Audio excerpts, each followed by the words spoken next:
Comme le veut la tradition, nous laissons le mot de la fin à notre directeur-président, Monsieur Lodé.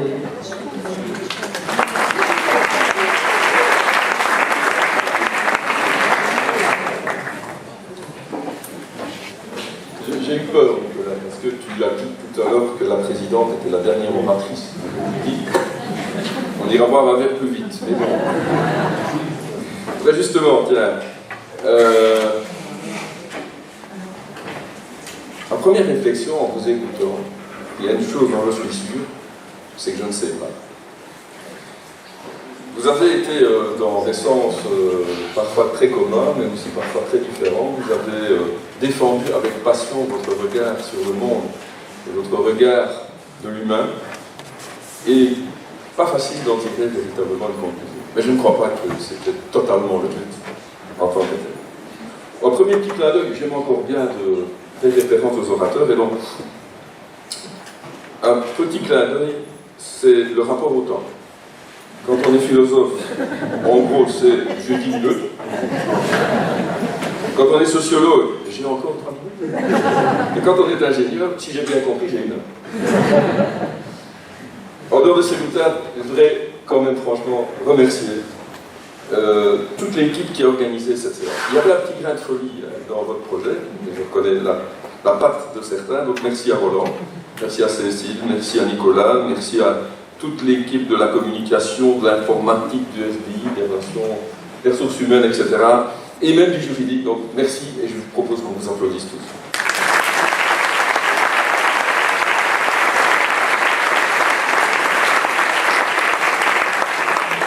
Merci parce que c'est un beau moment et c'est toujours un moment qui marque, je dirais, quelque part les esprits et la communauté. J'ai pointé quelques petites choses. Bernard, je ne serai pas long, je résumerai ta pensée par ceci. Tu plaides pour une pluralité des regards et tu penses que la science est source parfois de vérité, parfois de solutions, mais souvent de problèmes. Bernard Delvaux, je vous remercie parce que vous m'avez fait repenser à un de vos éminents collègues, anciens collègues, Charles Meltzer de Wingmar, qui m'a laissé 3 mots: autonomie, responsabilité et solidarité.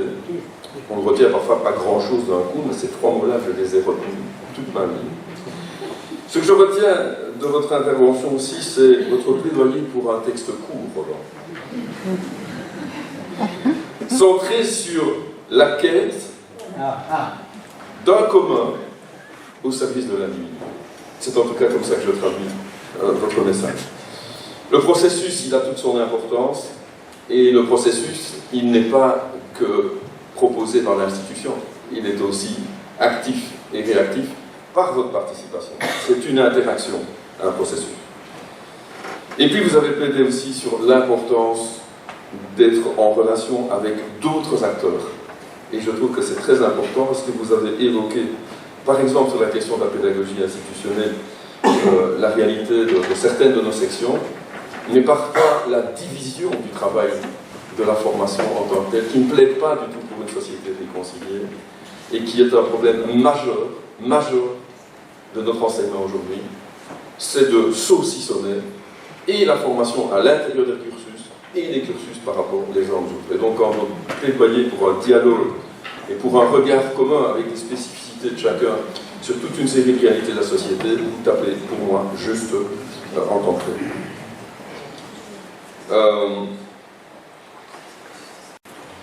Votre plaidoyer sur votre réflexion, je n'ai pas pu participer à votre conférence il y a quelque temps sur l'école de demain.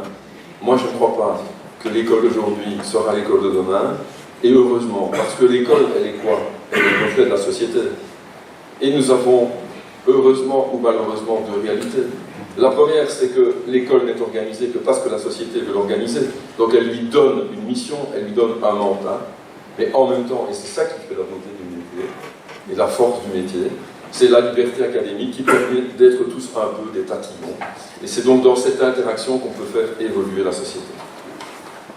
Cher François, il est marqué. Mais j'ai ça, tiens. Alors François, quand il a commencé son intervention, je me suis dit, waouh, Là, c'est un choc dans la réalité, la dure réalité. On nous a rappelé que l'argent, c'était nécessaire pour vivre, et c'est à la fois une dure réalité et en même temps quelque chose qui est parfois énervant aussi. Mais moi, j'ai entendu un homme qui parlait beaucoup de mon, de mais, de notre communauté de Safran. Et ce qu'il a dit, moi je pense que c'est quand même vrai. En tout cas, ce que j'ai ressenti, c'est un homme passionné, un homme qui a du cœur, mais une institution ou une organisation sociale ou une entreprise qui a du cœur, avec une puissance d'action sociale qui rayonne. Et dommage qu'il n'est plus là, mais quand je l'entendais parler, je ne pouvais pas m'empêcher d'imaginer le coq français et le coq wallon qui se battaient. Et apparemment, comme il a obtenu des budgets, c'est le coq wallon qui a gagné.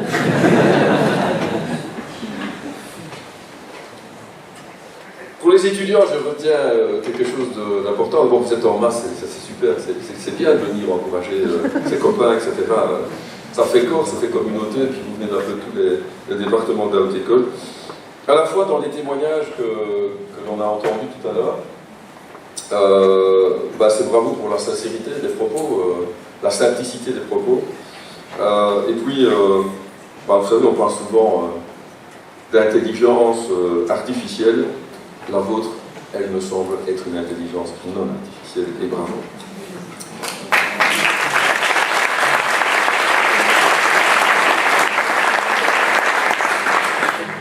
Le conseil du personnel, il fait un job qui est très important pour s'assurer que la voix, les idées, les interrogations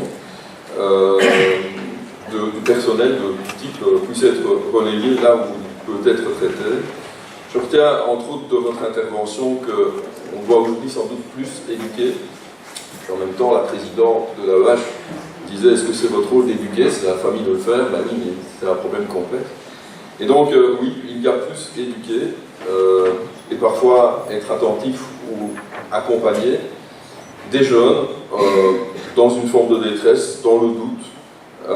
Et c'est vrai que ça fait partie, peut-être encore plus aujourd'hui, de notre job que hier. C'était probablement ce qui devait se faire à une époque à l'école primaire, puis dans l'enseignement secondaire, et puis aujourd'hui c'est une réalité à laquelle on est confronté dans tout l'enseignement supérieur. Et parfois je suis en rage, alors j'ai envie de vous partager une de mes rages. J'ai trouvé insupportable le discours tenu par la ministre Berthiaud sur on n'a pas à s'occuper de la santé mentale des étudiants.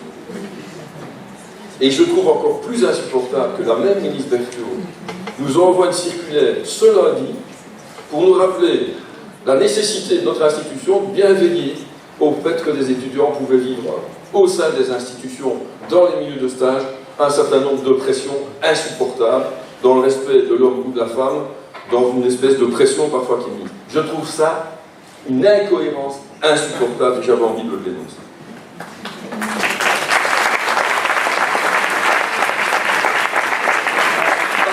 Je ne crois pas que c'est le rôle de l'école, et ce n'est pas le rôle de notre service social, ni du conseil social, de travailler sur le soutien à 100% de la santé mentale des étudiants, parce qu'on n'en a pas les moyens et qu'il y a toute une série d'organismes qui sont là pour ça. Mais on ne peut pas fermer sa porte, on doit pouvoir écouter, on doit pouvoir orienter, et c'est ça qui est le message essentiel à mon avis.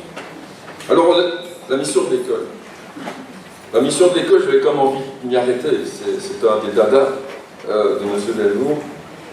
Et il y a 3 missions d'école qui sont importantes. Alors, soit je le prends sous l'angle du décret, et qui nous dit qu'on fait de la formation initiale, de la recherche, de la formation continuée. Ça, c'est pas important. Ça, c'est des moyens. C'est pas ça les vraies missions de l'école. Les vraies missions de l'école, il y en a 3. Il y a un axe qu'on pourrait appeler la mission d'intégration socio-culturelle, dans un langage un peu plus simple, c'est la socialisation. Et cette dimension-là, elle est importante à tout moment du système éducatif de la crèche jusqu'à l'université. Et clin d'œil, mais on n'évalue pas cette dimension-là. Et c'est en partie là que se trouvent les soft skills. On n'évalue pas ce domaine-là. Qu'est-ce qu'on fait par rapport à cette question-là? On donne des conseils. On aide la personne à réfléchir sur le pourquoi d'eux. On ne met pas des cotes. Ça sert à rien. La deuxième dimension, c'est la mission la plus compliquée de l'école et en même temps la plus simple. la plus simple, parce que c'est celle qui est la plus techniquement maîtrisable. C'est tout simplement la mission de qualification professionnelle. C'est la plus simple, on sait ce qu'il faut. Un comptable, on sait ce dont il a besoin. Un ingénieur, on sait ce dont il a besoin. Donc c'est facile techniquement de pouvoir former un certain nombre de personnes. On écoute le milieu de l'entreprise, on entend ce qu'il faut faire, et on va dans ce sens-là. Mais si l'école n'est que ça, et attention parce qu'on a cette responsabilité-là, si l'école ne donne que cette impression-là, alors forcément, c'est cette mission-là qui va dominer. Et tiens, c'est bizarre, c'est celle-là qui est évaluée. Alors comment voulez-vous que les étudiants soient attentifs à la première dimension si sur la deuxième, c'est là qu'on réussit le contrat? Et puis la troisième, celle-là, alors, moins évaluable. Mais c'est à nous de créer les conditions pour que, c'est le développement du sens critique, c'est la subjectivation, comme diraient certains. Et là, c'est là qu'on doit se dire qu'on ne sait pas, et c'est là qu'on doit se dire qu'il n'y a pas une solution à un problème à un moment donné, et en tout cas se donner de la force par rapport à la question de la temporalité. C'est important effectivement de rappeler ce cadre-là des missions. Elles sont plus ou moins développées au sein de la haute école, et on les questionne régulièrement, et on leur accorde plus ou moins de moyens, et donc c'est là que nous faisons de l'économie, et bien entendu. C'est où mettons nos ressources. Et on est bien d'accord, hein, la mission pour laquelle la société nous paye, c'est la dimension professionnelle. Mais les autres, c'est peut-être là que nous pouvons jouer de notre liberté et qu'on doit. Je me permets maintenant de venir sur des choses sans doute un peu plus terre-à-terre, un peu plus de notre quotidien, mais qui me semblent importants. 4 ou 5 petits éléments. Le premier, c'est si l'on veut développer le sens critique de nos étudiants, nous devons avoir en permanence la volonté de nous interroger sur le travail que l'on fait. Je pourrais m'arrêter là, tout le monde derrière pourrait comprendre aujourd'hui qu'il s'agit un peu de ce qu'on appelle une démarche qualité, qui vise à, dans une grande temporalité circulaire, d'observer, de formuler des hypothèses de changement, de les mettre en place et de les évaluer. Ce qui est chouette, c'est qu'en 2018, la Haute École a adressé un courrier à l'agence qualité en disant voilà, c'est gentil, vous venez évaluer nos cursus, vous venez quelque part, vous venez évaluer notre capacité à faire des professionnels. Mais en fait, nous, on aimerait bien aussi qu'on s'interroge sur l'institution et sur toutes les dimensions de l'institution. Et donc, c'est entre autres grâce à une lettre d'Elmo que l'agence qualité s'est posé la question et si on rendait le processus d'évaluation plus autonome au sein des institutions. Et évidemment, les universités ont embrayé tout de suite. Et un certain nombre de hautes écoles également, et on est un peu comme M. Safran, on est quand même un peu fiers, nous estampillons d'avoir obtenu l'autonomie en matière de démarche qualité. Ce que j'ai envie de dire, on va pouvoir en faire un peu ce qui correspond à nos objectifs, ce qu'on a envie d'évaluer et ce qui nous semble important. Ça ne veut pas dire l'autonomie de dire qu'il n'y a que nous qui savons ce que nous faisons. Ça, c'est la pire des choses. Mais dans le processus, je ne le développe pas ici, mais vous verrez qu'il y a une grande place évidemment à l'auto-évaluation et une grande place de la confrontation de notre auto-évaluation avec le point de vue d'expert, proche ou plus lointain. Deuxième chose, j'ai un ami professionnel et plus mon ami Étienne qui se bat, se débat, garde le moral, le courage de croire à la réforme de la formation initiale. Je te remercie, Étienne, de ta ténacité. Tu es un mec modeste, empathique, efficace, il rougit. Mais tu n'as pas que tes qualités, mais tu peux dérougir ainsi. Ouais, le management de terrain, voilà, il est un peu lointain, mais voilà. Et tu es un de ceux qui peuvent façonner la formation initiale des enseignants. Et je vois tout de suite M. Galassitia et son voisin devant, Claude Tilquin, qui se disent « Enfin, ça va aller mieux ». Mais tu te débats, et avec d'autres, bien entendu, tu n'es pas tout seul, parce que dans la communauté pédagogique, vous avez beaucoup préparé, travaillé à ce sujet, et tu as aussi beaucoup œuvré pour que sur Liège, avec les autres hautes écoles, on soit quand même dans une réflexion collective et pas uniquement chacun pour soi. Tu as œuvré pour que les autorités académiques de Liège croient en la capacité des hautes écoles d'être des collaborateurs efficaces dans des diplômes portés en commun. Et au niveau de la Fédération Wallonie-Bruxelles, en tant que coprésident de la COCOFI, tu es un agent de liaison entre l'enseignement supérieur et l'enseignement obligatoire. Je me permets de faire une mise à l'honneur, il ne le savait pas du tout à l'avance, parce que c'est une manière de dire que le métier d'enseignant, et Étienne est d'abord un psychopédagogue, c'est de rayonner, de partager avec les étudiants, mais c'est aussi être un acteur de société. Dans un contexte comme celui-ci, tu as travaillé avec toute une série de tes collègues, peu importe des universités, des ESA, des hautes écoles, de l'enseignement obligatoire, etc., à essayer de trouver un projet qui tienne la route et qui soit en dialogue. On sait tous que méthodologiquement, c'était excessivement mal parti. On sait tous que cette fameuse COCOFI qui fait en sorte qu'on se parle entre l'enseignement obligatoire et l'enseignement supérieur, c'est par là qu'on devait commencer. Comment former des enseignants qui vont aller travailler dans l'obligatoire sans un dialogue constructif entre tous les acteurs. Voilà.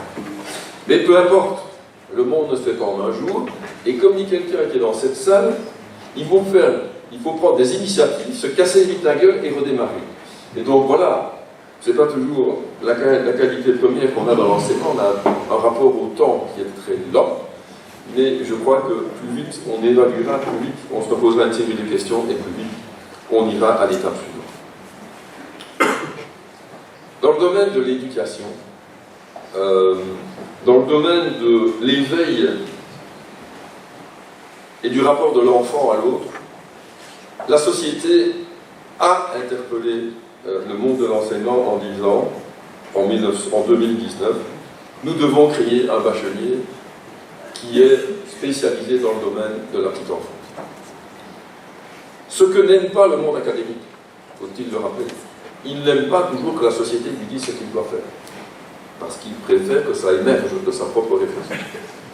Mais cela étant, nous sommes contents de pouvoir ouvrir avec 3 copains de Liège, la ville, la province et Charlemagne, une formation de bachelier accueil et éducation du jeune enfant. C'est un moment historique. C'est un moment où notre société, et nous sommes des acteurs à ce niveau-là, reconnaît que pour contribuer à l'éducation, au développement d'un enfant, il faut un degré de formation élevé.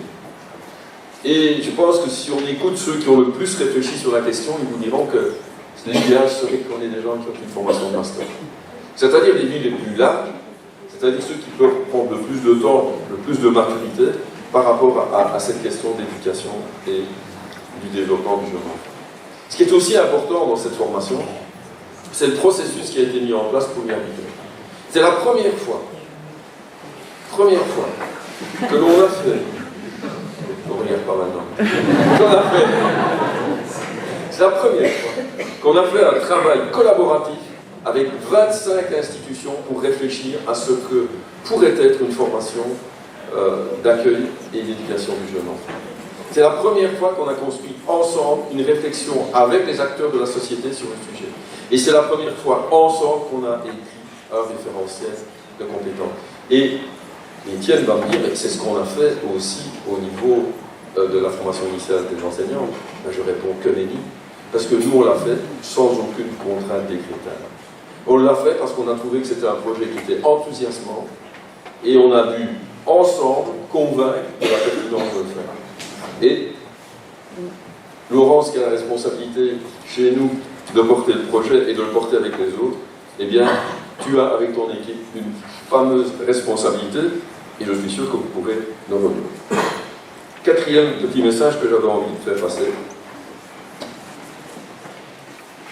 Vous savez que les recteurs des universités ont une grande capacité à parler d'une seule voix. En règle générale, ils y arrivent quand il faut parler d'un homme. Pour le reste, il y a parfois des voix extrêmement dissonantes. On peut entendre un recteur qui parle des rythmes scolaires. Certains me disaient cet après-midi, mais est-ce qu'il a dit la même chose l'année passée? Oui, il avait dit la même chose l'année passée. Et puis, chose amusante, les 3 rectrices de l'ULB, du Namur et de l'Université de Liège se sont dit, on va parler ensemble. Elles nous parlent de quoi? De choses vraiment importantes. du lien avec l'enseignement secondaire, de l'accueil de l'étudiant et du lien avec le monde des organisations et des entreprises. Quand j'ai vu ça, je me suis dit, bah, tiens, elles sont directrices présidentes de l'enseignement en haute école. Je me suis dit, bah, c'est bien, elles portent une parole que je trouve très positive, mais parfois je dirais, c'est un peu des évidences que l'on a compris depuis très longtemps dans certains milieux. Et si je fais cette référence avec toute l'amitié que je porte aux trois rectrices, qui sont des femmes d'expérience, de formations scientifiques différentes et qui, franchement, apportent une autre dimension au sein de l'ARES, qui est connu les 6 recteurs hommes, et aujourd'hui, il y a 3 femmes et 2 hommes, et je pense franchement que ça change très fort la dynamique. On y amène d'autres touches. En même temps, parfois, je me dis, bah, tiens, c'est pas pour autant que c'est une manière de vous dire, bah, voilà, nous on le fait depuis tout un temps, on le fait pas mal, et on a, me semble-t-il, visé juste. Le PPSC, bah, tout le monde en a parlé d'une manière ou d'une autre.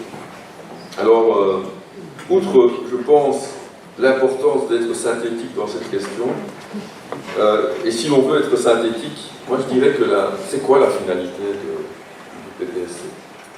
C'est pas d'écrire le texte. C'est pas d'écrire le texte.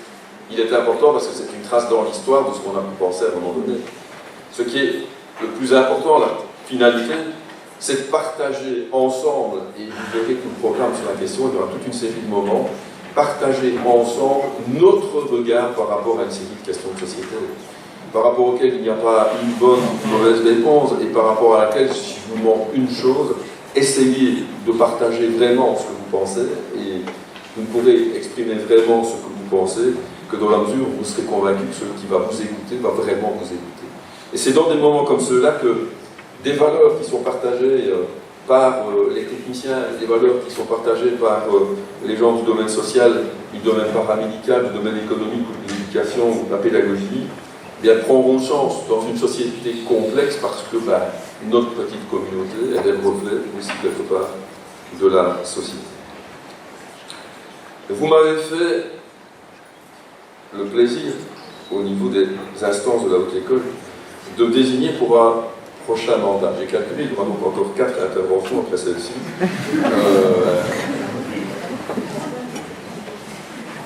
Et je vous remercie à la fois de m'avoir fait confiance, mais je vous remercie aussi de ne pas m'avoir fait confiance. Il ne faut jamais faire confiance à ceux qui ont du pouvoir. Parce que avoir du pouvoir, c'est pouvoir prendre des décisions. Et c'est important de rappeler à ceux qui ont le pouvoir de prendre des décisions qu'avant de les prendre, il faut prendre le temps de la réflexion. Et donc, je vous remercie de la méfiance parfois que vous avez. C'est celle-là qui, franchement, depuis une vingtaine d'années, m'a freiné, m'a fait réfléchir, m'a fait évoluer. Et je veux dire aussi qu'on a la chance, je trouve, d'avoir des personnalités au niveau des administrateurs indépendants qui ont des regards divers et multiples, mais en même temps communs, et qui sont vraiment des garants du projet de la haute école, et je les en remercie vraiment très fort. Il y a des choses qui parfois peuvent m'énerver, je vous en ai cité une tout à l'heure, il y a des choses qui me font réfléchir, et il y a des moments où j'ai envie d'être cynique. Je suis un petit peu...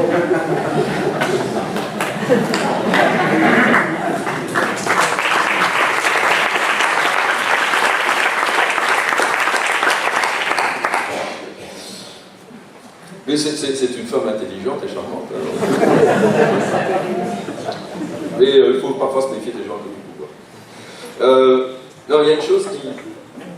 Si vous voulez, ma conviction assez profonde, c'est que quand on fait grande société, on décide que chacun contribue, vous avez entendu M. Lecourt tout à l'heure, on fait des bénéfices, donc on les met au service du public, en fait. Donc les entreprises, elles font des bénéfices, elles les mettent au service du public. Nous, on travaille et une partie de notre argent va pour le service public aussi. Et donc ce service public et nos hommes politiques, ils prennent toute une série de décisions. Ils font des choix. Et vous savez que dans les administrations publiques, vous savez comment on appelle des gens comme nous? Des agents. C'est un mot que je n'aime pas. Et tout le monde sait que je suis mandataire communal, et donc moi, chaque fois qu'on parle d'agents, je parle de collaborateurs. Je ne saurais pas faire autrement. De collaborateurs à un projet. Et nous sommes des agents, en fait, dans la vision publique. C'est-à-dire, nous sommes là pour exécuter un certain nombre de décisions qui ont été prises. Je ne sais pas si vous savez, mais quand vous regardez la législation scolaire avant 1991, c'est 3 feuilles de papier. Si vous la regardez depuis 1991, c'est 10 Tera sur un ordinateur. C'est quand même révélateur de cette prise en main par le public, et c'est bien normal. C'est bien normal. C'est de l'argent public qu'on met pour de l'éducation. Vous savez qu'il y en a encore qui pensent que ça ne va pas qu'il y ait un enseignement qui soit pas public et qui pourtant a l'air de faire plus ou moins bien son boulot. Mais ce n'est pas supportable pour certains. Et donc ce qui, moi, m'interroge beaucoup, ce sont les injonctions paradoxales. Et par rapport aux injonctions paradoxales, et c'est là que je suis cynique, ben, si on nous dit qu'on ne veut pas nous donner les moyens pour permettre à tous les étudiants de venir dans l'enseignement supérieur, c'est-à-dire si on veut faire de l'enseignement de masse sans moyens, être cynique, c'est dire on s'en fout. On accueille tout le monde. S'il faut prendre quelqu'un sur ses genoux, on prend quelqu'un sur ses genoux.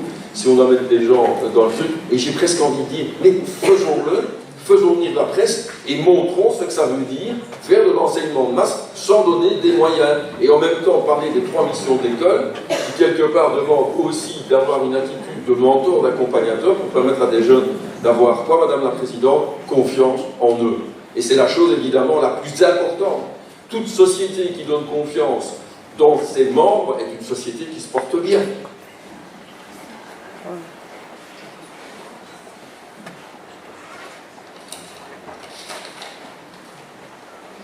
J'ai envie de terminer par une pensée.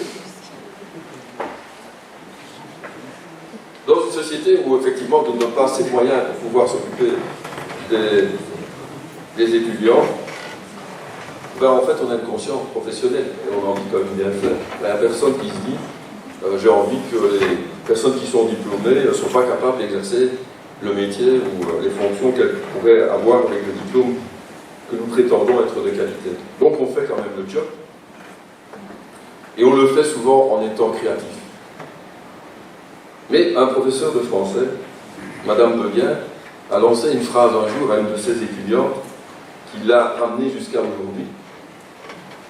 C'est de ça, pour ne pas la citer. Peut-on donner l'injonction d'être créatif? Bonne méditation, bonne rentrée académique et surtout, bonne santé.